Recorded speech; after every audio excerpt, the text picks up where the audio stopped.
கள்ளக்குறிச்சி சம்பவம் தொடர்பாக 20/6/2024 அன்று 1 மணி நேரத்திற்கு மேலாக அனைத்து கட்சி உறுப்பினர்கள் இந்த அவையில விரிவாக பேசியிருக்கிறார்கள். அதற்கு நானும் சரியான விளக்கத்தை அளித்திருக்கிறேன். அன்றைய தினம் அவையிலிருந்து முக்கிய எதிர்கட்சியான அதிமுக தனது கருத்தை பதிவு செய்திருக்க வேண்டும். மாறாக தேவையற்ற பிரச்சனையை அவை கூடியதும் கிளப்பினார்கள். அவையினுடைய விதிமுறைப்படி கேள்வி நேரம் முடிந்ததற்கு பிறகுதான் மற்ற பணிகளை எடுத்துக்கொள்ள வேண்டும் என்ற விதிமுறை இருக்கிறது.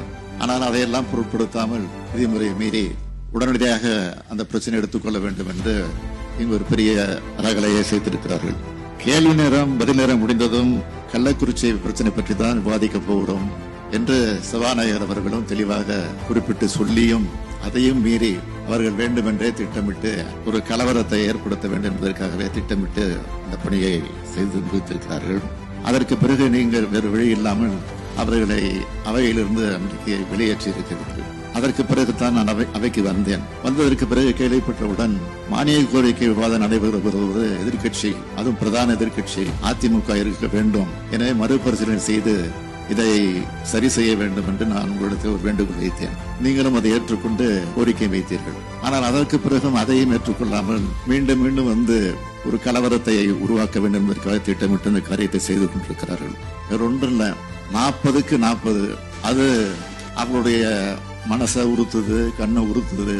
அதை மக்களிடத்திலிருந்து எப்படி மாற்றுவது என்பதற்காக திட்டமிட்டு இந்த காரியத்தை தொடர்ந்து செய்து கொண்டிருக்கிறார்கள். எனவே பல்வேறு விளக்கங்களை கவன ஈர்ப்பு தீர்மானம் கொண்டு வந்த போது அதற்கு என்னென்ன பரிகாரம் செய்ய போகிறோம் என்பதை பற்றியெல்லாம் தெளிவாக சொல்லியிருக்கிறேன். கள்ளக்குறிச்சி சம்பவத்துக்கான உண்மையான காரணத்தை அறிய நீதியரசர் கோகுல்தாஸ் ஆணையம் அமைக்கப்பட்டுள்ளது.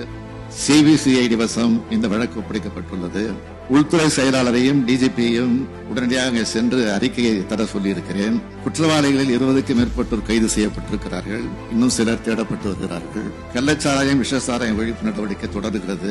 இறந்தோர் குடும்பத்திற்கு 10 லட்சம் ரூபாய் தரப்பட்டு பாதிக்கப்பட்டோர் குடும்பத்திற்கும் இழப்பீடு வழங்கப்பட்டுள்ளது. பெற்றோரை இழந்த பிள்ளைகள் கல்வி வாழ்க்கை பொறுப்பை அரசு ஏற்றுக்கொண்டிருக்கிறது. மாவட்ட ஆட்சியர் மாற்றப்பட்டுள்ளார். மாவட்ட எஸ்பி உள்ளிட்ட காவல்துறை அதிகாரிகள் பணியிடை நீக்கம் செய்யப்பட்டிருக்கிறார்கள்.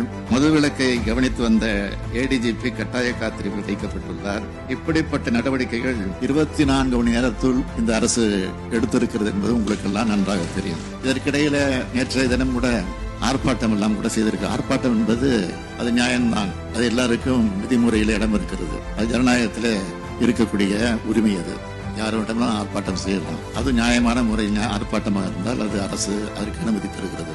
ஆனால் அந்த ஆர்ப்பாட்டத்தை கூட திரும்ப சிபிஐ என்கொயரி வைக்க வேண்டும் என்று வலியுறுத்தி பேசியிருக்கிறார்கள்.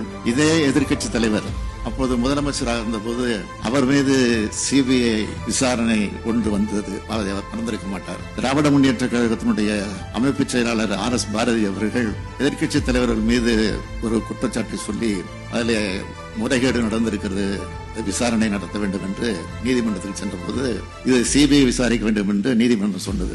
சிபிஐ மீது நம்பிக்கை இருந்தால் அதை அவர் ஏற்றுக்கொண்டு அதை எதிர்த்திருக்க வேண்டும். ஆனால் சிபிஐ மீது நம்பிக்கை இல்லாத காரணத்தினால்தான் அதற்கு தடை உத்தரவு வாங்கிய வீராதி வீரர் தான் இன்றைக்கு சிபிஐ வேண்டும் என்று முடங்கிக் கொண்டிருக்கிறார்கள். எனவே இது குறித்து சபாநாயகர் அவர்கள் தான் முடிவெடுக்க வேண்டும் என்று நான் கேட்டுக்கொள்கிறேன்.